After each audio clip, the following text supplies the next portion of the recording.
14:30 naujajame LRT televizijos sezone.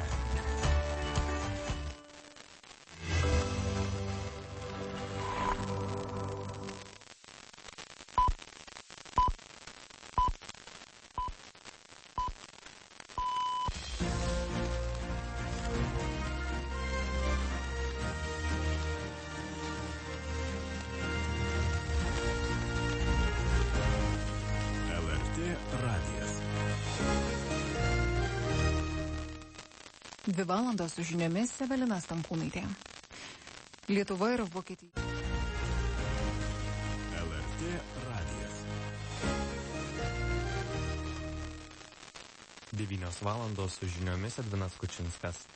Krašto apsaugos ministras Laurynas Kasčiūnas ir Vokietijos gynybos ministras Borisas Pistoriusas Berlyne pasirašo tarpvalstybinį susitarimą dėl Vokietijos karių teisių Lietuvoje.